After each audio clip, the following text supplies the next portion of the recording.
ഇന്ന് ഞാൻ ചെയ്യാൻ പോകുന്നത് എന്നാണെന്നറിയാവോ? ഒരു സ്പൈസി ഫ്രൈഡ് ചിക്കൻ ആണ്.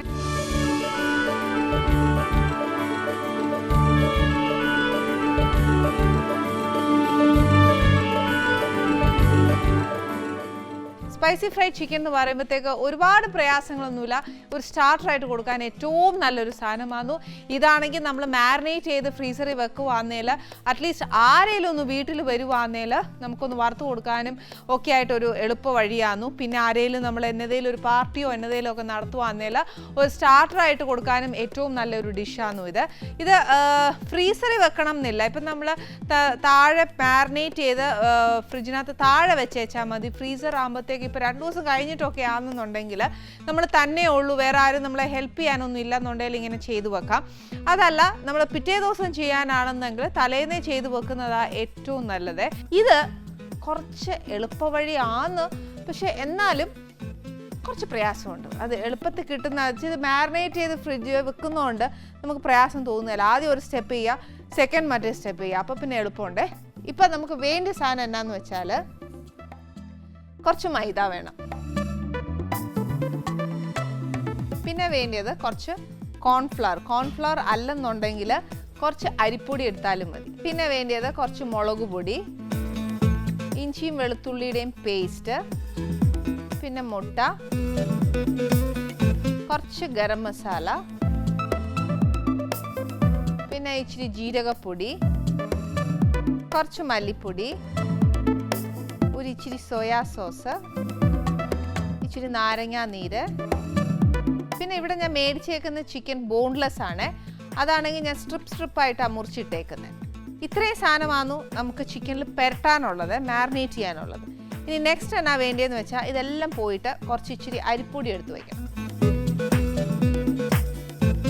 പിന്നെ കുറച്ച് കടുക്,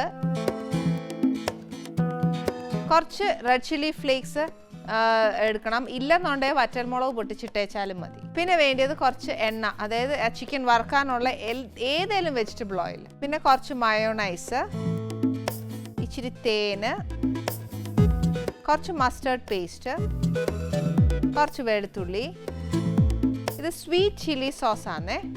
പിന്നെ അതിനെ ഗാർണിഷ് ചെയ്യാനായിട്ട് കുറച്ച് മല്ലിയില. ഇതെല്ലാം പോയിട്ട് ഉപ്പ് നോക്കി ചേർക്കണം. കാര്യം എന്നാന്ന് വെച്ചാൽ സോസിലെല്ലാം ഉപ്പുണ്ട്.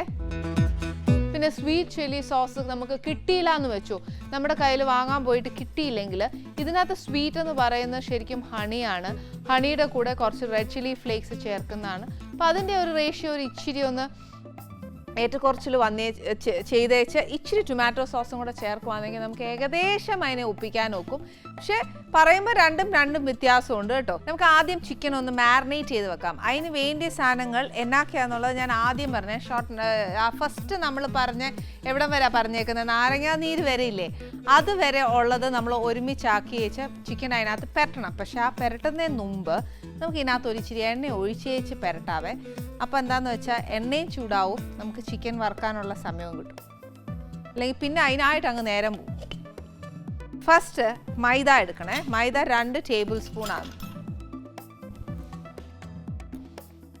2 ടേബിൾ സ്പൂൺ മൈദ. 2 ടേബിൾ സ്പൂൺ എന്ന് പറയുന്ന ഒരു ½ kgക്കാണ്. ഇതിപ്പോൾ ഞാൻ ഏകദേശം 1 കിലോളം ഉണ്ട്. അതുകൊണ്ട് 4 ടേബിൾ സ്പൂൺ ഇടണം. പിന്നെ ഇതിനകത്ത് 2:1 എന്നുള്ള റേഷ്യോയിലാണ് കോൺസ്റ്റാച്ച്. പിന്നെ 2 ടേബിൾ സ്പൂൺ കോൺസ്റ്റാച്ച്. പിന്നെ എരിവ് കണക്കാക്കി വേണം നമ്മൾ മുളക് പൊടി ചേർക്കാൻ.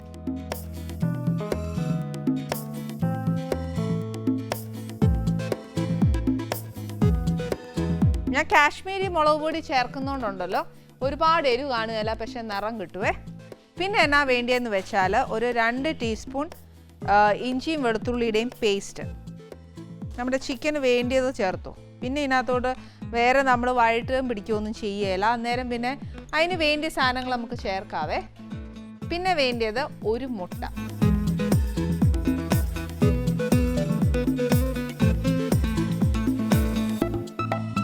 പിന്നെ ഉള്ളത് ജീരകപ്പൊടി ഒരു ഇച്ചിരി ഇട്ടേച്ചാൽ മതിയേ. നമുക്ക് ചിലർക്കൊന്നും അതിനകത്ത് അത്രയും പിടിക്കുകയില്ല. അത് ഇപ്പോൾ 1 കിലോ ഒക്കെ ആണെങ്കിൽ നമുക്കൊരു 3/4 ടീസ്പൂണോളം ഇടാവേ. ഗരം മസാല ഒരു 1.5 ടീസ്പൂൺ ഇട്ടു.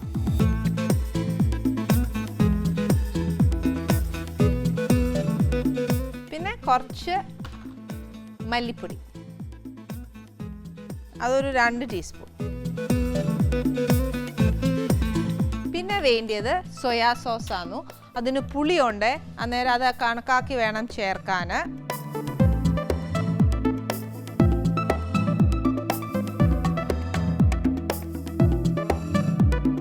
പിന്നെ അതേപോലെ നാരങ്ങാ നീരുണ്ട്. ഇതെല്ലാം പുളിയാ, അന്നേരം നോക്കി കണ്ടേച്ചും ചേർക്കണം. പിന്നെ ഉപ്പും പുളിയും ഒക്കെ നോക്കിയേച്ചു മാത്രമേ നമ്മൾ ബാക്കി ചേർക്കാവുള്ളൂ. ആദ്യമേ എല്ലാം ഇത്രയും വേണം എന്ന് പറഞ്ഞങ്ങ് ചേർത്ത് കഴിഞ്ഞാൽ പിന്നെ അങ്ങ് കൂടിപ്പോവേ. പിന്നെ മൈദ ഒന്നേന്നെ, കോൺസ്റ്റാച്ച് ഒന്നേന്നെ. എപ്പോഴും നമ്മൾ ആദ്യമായിട്ട് പാചകം പഠിക്കുമ്പോൾ എല്ലാ അമ്മമാരും പറയുന്നത് ഇനി ഒന്നേന്നെ എല്ലാം ചേർക്കാൻ തുടങ്ങുമെന്ന് എന്ന് പറയുന്ന പോലെ ആവരുത്. കുറേശ്ശെ ചേർത്ത് കൊടുത്തേച്ച് ഇത് ശരിക്കും ഒരു ബാറ്റർ ആക്കാനുള്ളതാണേ. അന്നേരം ഒരു ഇച്ചിരി വെള്ളവും കൂടെ ഒഴിച്ചു കൊടുക്കാം. ഒത്തിരി ലൂസ് ആക്കണ്ട, ഒരു ഇച്ചിരി.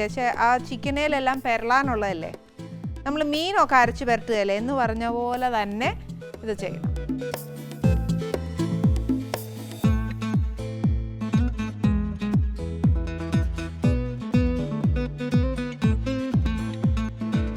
ഒരു സെമി ലൂസ് മതി, ഒരുപാട് ലൂസ് ആക്കണ്ട. പിന്നെ എന്നാന്നോ, നമുക്ക് അഥവാ ഇച്ചിരി ലൂസ് വേണം തോന്നുവാണെങ്കിൽ ചിക്കൻ പെരട്ടിയതിന് ശേഷം അതിന് ഇച്ചിരി കൂടി വെള്ളം ഒഴിച്ചൊന്ന് ലൂസ് ആക്കിയാൽ മതിയേ. ഇനി ഇതിനകത്തോട്ട് ചിക്കൻ പൊടിഞ്ഞു പോരുത്. അരിയുമ്പോൾ എപ്പോഴും അതിനൊരിച്ചിരി കട്ടിയും കനവും ഒക്കെ വേണേ.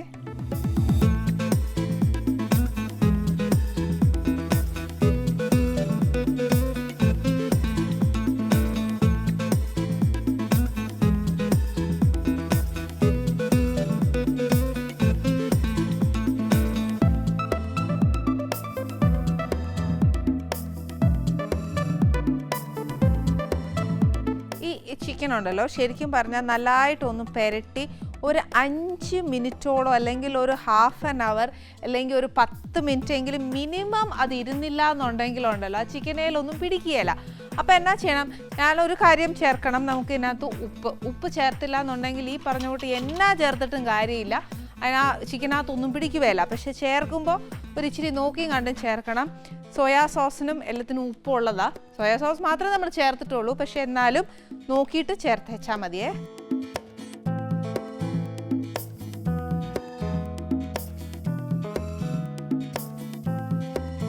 ഇങ്ങനെ നല്ലതായിട്ട് നമ്മൾ മീനൊക്കെ അരച്ച് പെരട്ടി നമ്മൾ കുറച്ച് നേരം വെച്ചേക്കുന്നത് പോലെ തന്നെ ഞാൻ വീട്ടിലുണ്ടല്ലോ എപ്പോൾ മീൻ ഉണ്ടാക്കാനാന്നേലും മീൻ വറുക്കാനുള്ള മീനാണേൽ ശരിക്കും പറഞ്ഞാൽ ആദ്യം ജോലി തുടങ്ങുമ്പോൾ മീൻ അങ്ങ് അരച്ച് പെരട്ടി അങ്ങ് വയ്ക്കുവേ. പിന്നെ ആകുമ്പം ഉണ്ണാനേരം വറുക്കാൻ എടുക്കുമ്പോഴത്തേക്ക് മീനേലെല്ലാം പിടിച്ചിരിക്കും. അതേപോലെ തന്നെയാണ് നമ്മളിത് ചെയ്യാനുള്ളത്. എത്രയും നേരം ഇരിക്കുന്നോ അത്രയും നല്ലത്. കഴിയുന്നതും ഓവർനൈറ്റ് ഇരിക്കുവാണെങ്കിൽ അത്രയും നല്ല. അപ്പോൾ തലേന്നേ ഇത് പെരട്ടി ഫ്രിഡ്ജിൽ വെക്കുവാണെങ്കിൽ കുറച്ചുകൂടെ ആ ചിക്കനേൽ നല്ലതായിട്ട് പിടിക്കും. ഇപ്പം എനിക്ക് എന്തായാലും നേരമില്ലാത്തതുകൊണ്ട് ഒരു മിനിമം നമുക്കൊരു 5 മിനിറ്റ്സ് എങ്കിലും നമുക്ക് ചിക്കന് കൊടുക്കണം. ഞാൻ ആ സമയം കൊണ്ട് ചിക്കൻ ഒരു 10 മിനിറ്റ് പോലും ആയിട്ടില്ല, അല്ലെ ഒരു 5 മിനിറ്റ് പോലും ആയിട്ടുണ്ടോ സംശയം. പക്ഷേ എന്നാലും ഞാൻ ഇപ്രാവശ്യം മുറിച്ച ചിക്കൻ അധികം കട്ടിയില്ലാത്തതുകൊണ്ട് അധികം നേരം വേണ്ട എന്ന് ഞാൻ വിശ്വസിക്കുന്നു. പിന്നെ എന്താണെന്ന് വെച്ചാൽ അത് ഇച്ചിരി നേരം കൂടി ഇരിക്കാനായിട്ട് നമുക്ക് ഒരു കാര്യം കൂടെ ചെയ്യാം. എന്നാന്നറിയോ, നമുക്കൊരു സോസ് ഉണ്ടാക്കണം. സോസ് എന്ന് പറയുമ്പോഴത്തേക്ക് അതിൻ്റെ കൂടെ മുക്കി കഴിക്കാനുള്ള സോസ് ഡിപ്പ് ഉണ്ടാക്കണം. കുറച്ച് മയോണൈസ് എടുക്കുക. മയോണൈസ് എല്ലാ പിള്ളേർക്കും ഒത്തിരി ഇഷ്ടമുള്ള ഒരു കാര്യമാണ്. അത് കഴിഞ്ഞിട്ട് ഒരു ഇച്ചിരി മുളക് പൊടിയേ, ഒരു ഇച്ചിരി മതിയേ, ഒരുപാട് വേണ്ട എരിവ്. മയോണൈസിനാകുമ്പോൾ ഒരുപാട് എരിവ് വേണ്ട. പിന്നെ വേണ്ടിയത് ഒരു കുറച്ച് ഹണി, പിന്നെ ഒരു ഇച്ചിരി മസ്റ്റർഡ് പേസ്റ്റ്, കുറച്ച് വെളുത്തുള്ളി, ഒരു 2 അല്ലി നല്ല കുഞ്ഞായിട്ട് അരിഞ്ഞതാണ്, മുഴുത്ത അല്ലി. അതിൻ്റെ ഒരു ടേസ്റ്റ് വരണം, അത്രേ ഉള്ളൂ. പിന്നെ ആണെങ്കിൽ കുറച്ച് സ്വീറ്റ് ചില്ലി സോസ്. നമ്മൾ ഇതിനകത്ത് കുറച്ച് സ്വീറ്റ് ചില്ലി സോസ് ഇല്ല എന്നുണ്ടെങ്കിൽ ബാക്കി രണ്ടും നമ്മൾ ഇതിനകത്ത് ചേർത്തിട്ടുണ്ട്. ഏതൊക്കെയാണെന്നറിയാവോ, നമ്മൾ ഹണിയും ചേർത്തിട്ടുണ്ട്, നമ്മുടെ കയ്യിൽ റെഡ് ചില്ലി ഫ്ലേക്സും ഉണ്ട്. അത് ഇട്ടേച്ചാൽ മതി. ഇല്ലെന്നുണ്ടെങ്കിൽ നമ്മൾ sweet chilli sauce red chilli ഫ്ലേക്സും ഹണിയും കുറച്ച് ടൊമാറ്റോ കെച്ചപ്പും കൂടെ ചേർക്കുവാണെങ്കിൽ ഏകദേശം നമുക്ക് സ്വീറ്റ് ചില്ലി സോസിൻ്റെ ഫ്ലേവർ കിട്ടും. പിന്നെ ഇതിനകത്ത് വെളുത്തുള്ളി ഉള്ളത് കൊണ്ടും അതിൻ്റെ ഒരു ഫ്ലേവർ ഇതിനകത്ത് വരുവേ. അതുകൊണ്ട് അത് മാത്രം മതിയാവും. കിട്ടിയില്ലെങ്കിൽ സ്വീറ്റ് ചില്ലി കിട്ടിയില്ല എന്നുണ്ടെങ്കിൽ അങ്ങനെ ചെയ്തേച്ചാൽ മതി. ഇനി സോസ് ഇവിടെ ഇരിക്കട്ടെ. ഇപ്പം മനസ്സിലായല്ലോ, സോസിന് വലിയ പണിയൊന്നുമില്ല. ഇനി പണിയുള്ളതാണെന്നു ഈ ചിക്കൻ ഒന്ന് വറുത്തെടുക്കുന്ന പണിയാണ്.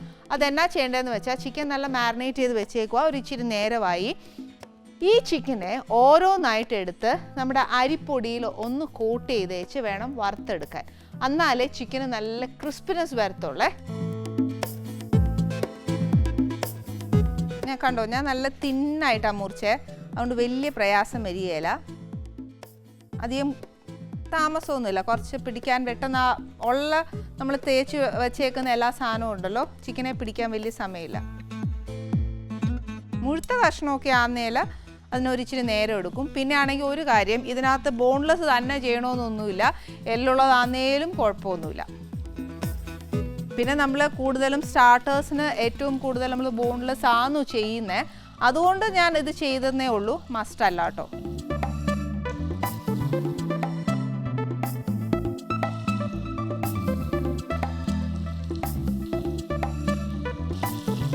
ഇതേപോലെ ഇത് ഫുൾ വറുത്തെടുക്കണേ. ക്രിസ്പി ആയിട്ട് തന്നെ വറുത്തെടുക്കണം.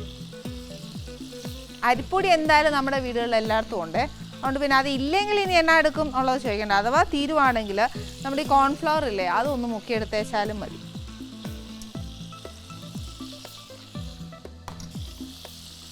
ധൃതി പിടിക്കണ്ട, പതുക്കെ നമുക്ക് വറുത്ത് കോരിയാൽ മതി. എന്നാലേ ആ ക്രിസ്പിനെസ് വരത്തുള്ളൂ. ഒരു നല്ലൊരു ബ്രൗൺ ആവണം. മീൻ വറുക്കുന്നതൊക്കെ പോലെ നല്ലൊരു ബ്രൗൺ കളർ ആവണം.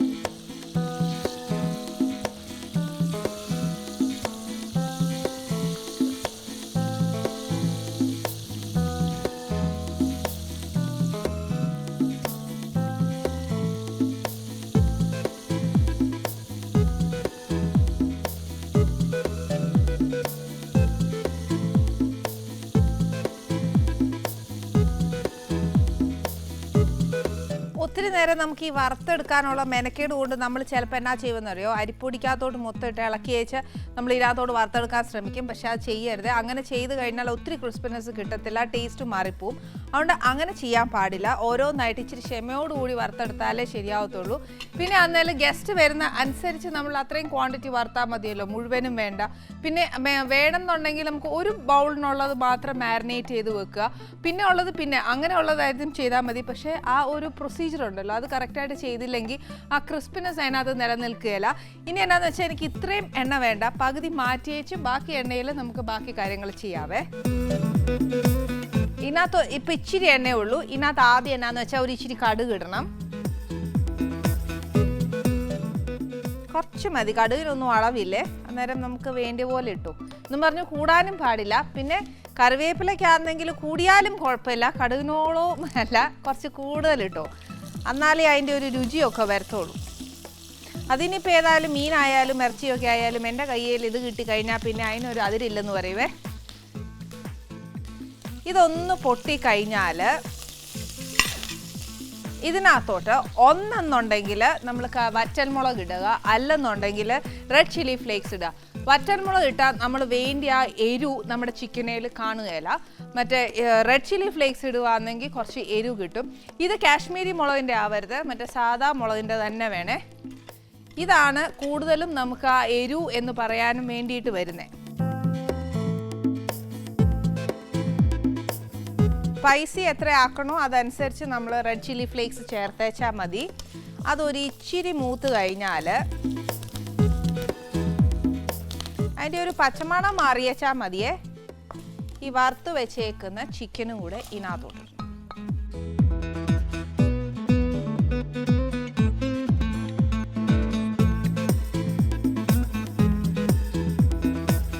ശരിക്കും പറഞ്ഞാൽ ഇതിനകത്ത് ഈ വറ്റൽ മുളക് നല്ലോണം നമ്മുടെ ആ ചിക്കനേലൊന്ന് ഇച്ചിരി നേരം ഒന്ന് പിടിക്കണം. ഇനി എന്താണെന്നറിയോ, നമ്മളിപ്പോൾ അഥവാ പെട്ടെന്ന് നമ്മളൊന്ന് ഇത് ചെയ്യുവാണ് എന്നുണ്ടെങ്കിൽ നമ്മൾ ഈ സ്പീഡിൽ വറുത്തെടുത്തു. ഇപ്പം നമുക്ക് ധൃതി, ഈ നമ്മൾ ഇന്ന് ചെയ്തതിൽ കുറച്ച് ധൃതി ഉണ്ടായിരുന്നല്ലോ, അപ്പോൾ അങ്ങനെ ചെയ്യുന്ന സമയത്താണെങ്കിൽ നമ്മുടെ ചിക്കനിൽ ഒരു ഇച്ചിരി എരിവ് പിടിക്കുകയില്ല. അന്നേരം എന്നാ ചെയ്യണം, ഈ വറ്റൽമുളക് ചേർക്കുകയല്ലേ, ആ സമയത്ത് നമ്മൾ ലാസ്റ്റ് ഈ ഒരു പോർഷൻ ആകുമ്പോഴത്തേക്ക് വറ്റൽമുളക് കുറച്ച് സമയം ആ ചിക്കനെ തന്നെ ഇങ്ങനെ പിടിക്കാൻ ഹൈ ഫ്ലെയിമേലോ അല്ലെങ്കിൽ ലോ ഫ്ലെയിമോ ഏതാ നമുക്ക് വേണ്ടതെന്ന് വെച്ചാൽ അങ്ങനെ ചെയ്ത് ഇച്ചിരി ആ എന്നാ പറയുക, ആ എരിവ് ഒന്ന് ചിക്കനേൽ പിടിക്കാൻ സമ്മതിക്കണേ. പിടിച്ച് കഴിഞ്ഞ് കഴിയുമ്പോൾ മാത്രമേ ആ ഇച്ചിരി ഒരു സ്പൈസിനെസ് ആ ചിക്കനകത്ത് വരത്തുള്ളൂ. കാര്യം ഇതിനകത്ത് പച്ചമുളകോ കുരുമുളകോ അങ്ങനെ ഒന്നും വരികയില്ല. ഇത് ജസ്റ്റ് ഒരു സ്റ്റാർട്ടറാണ്. സ്റ്റാർട്ടേഴ്സ് എപ്പോഴും ബേസിക്കലി എൻ്റെ അറിവ് എന്ന് പറയുന്നത് ഒത്തിരി എരിവാവാൻ പാടില്ല. എത്തിരി എരിവായി കഴിഞ്ഞുണ്ടല്ലോ നമ്മൾ ഒരുപാട് വെള്ളം കുടിക്കും. വെള്ളം കുടിച്ചാൽ പിന്നെ നമുക്ക് മെയിൻ ഡിഷസ്, മെയിൻ കോഴ്സസ് എടുക്കാൻ ഒക്കത്തില്ല, ബൊഫെ എടുക്കാൻ പറ്റത്തില്ല, ഒന്നും ചെയ്യാൻ പറ്റത്തില്ല. അഥവാ നമ്മളൊരു വീട്ടിൽ ചെല്ലുവാണെങ്കിൽ തന്നെ അവർ ഡിന്നർ ക്ഷണിച്ചാൽ പോലും നമുക്ക് അത്രയും തിന്നാൻ ഒക്കെയില്ല. അപ്പം എപ്പോഴും സ്റ്റാർട്ടേഴ്സ് സ്പൈസി വേണോ നോൺ സ്പൈസി വേണോ എന്നുള്ളത് നമ്മൾ തീരുമാനിക്കുക. പിന്നെ ഈ പറഞ്ഞ കൂട്ട് സ്പൈസി ആക്കുകയും ചെയ്യാം, അല്ലാത്തതും ചെയ്യാം. ഇതിപ്പോൾ സെമി സ്പൈസിയേ ഉള്ളൂ. ഇനി ഇതിനകത്ത് ഞാനിത് കുറച്ച് നേരം ഒരു ഹൈ ഫ്ലെയിമേൽ അല്ലെങ്കിൽ ഒരു ലോ ഫ്ലെയിമേൽ ഇട്ടേച്ച് ആ സ്പൈസിനെസ് കംപ്ലീറ്റ് ആ ചിക്കനിൽ കോട്ടായി കഴിയുമ്പോഴത്തേക്ക് നമുക്ക് പ്രസൻറ്റ് ചെയ്യാൻ മാത്രമേ ഉള്ളൂ. അതായത് പ്രസൻറ്റേഷൻ ഒക്കെ ചെയ്യുന്നതാണ് നമ്മൾ ഏറ്റവും കൂടുതൽ ഒരു ഡിഷിനെ അട്രാക്ട് ചെയ്യുന്നത്. ഞാൻ പറഞ്ഞില്ല, ഒരു പ്രസൻറ്റേഷൻ വൈസാണ് നമ്മൾ എപ്പോഴും ഒരു ഡിഷിനെ എപ്പോഴും അട്രാക്ട് ചെയ്യുന്നത്. അതുകൊണ്ട് ഞാൻ എന്നാ ചെയ്തതെന്ന് അറിയാമോ, ഇതിനകത്ത് വലിയ പണിയൊന്നും ചെയ്തില്ല. ഒരു കടായി എടുത്തു. കടായി എന്ന് പറഞ്ഞാൽ നമ്മുടെ വീട്ടിലൊക്കെ ചീനച്ചട്ടി കറുത്ത ഇരുണ്ട ചീനച്ചട്ടി അല്ല എടുത്തത്, ഒരു ബ്രാസ് കോട്ടഡ് ചീനച്ചട്ടി എടുത്തേച്ച് അതിനകത്ത് ലെറ്റ്യൂസ് ലീഫ് വെച്ചിട്ട് ജസ്റ്റ് ഒന്ന് പ്രസൻറ്റ് ചെയ്തേ ഉള്ളൂ. ഇപ്പോൾ ലെറ്റ്യൂസ് ഇല്ലെന്നുണ്ടെങ്കിൽ നമ്മുടെ വീട്ടിലൊക്കെ ക്യാബേജ് ആയാലും കാണും, അത് വെച്ചാലും മതി. ഇല്ല, ഇതൊന്നും കിട്ടിയില്ലെങ്കിൽ ഒരു ബഞ്ച് ഓഫ് മല്ലിയില വെച്ചാലും മതി. ഇതൊക്കെ നല്ലതാണ്. ഒരു കളർ കോൺട്രാസ്റ്റ് മാത്രം കൊടുത്തേച്ചാൽ മതി. ഇത് കുറച്ച് സ്പൈസിയാണ്, എന്നാൽ സ്പൈസി അല്ലതാനും. സോസ് കുറച്ച് സ്വീറ്റ്നെസ് ഉണ്ട്, സ്വീറ്റ് ചില്ലി സോസൊക്കെ നമ്മൾ ചേർത്തല്ലേ, അവിടെ കുറച്ച് സ്വീറ്റ്നെസ് ഉണ്ട്. അപ്പോൾ സ്പൈസും സ്വീറ്റും കൂടെ ചേരുമ്പോൾ ഒരു നല്ലൊരു കോമ്പിനേഷനാണ്.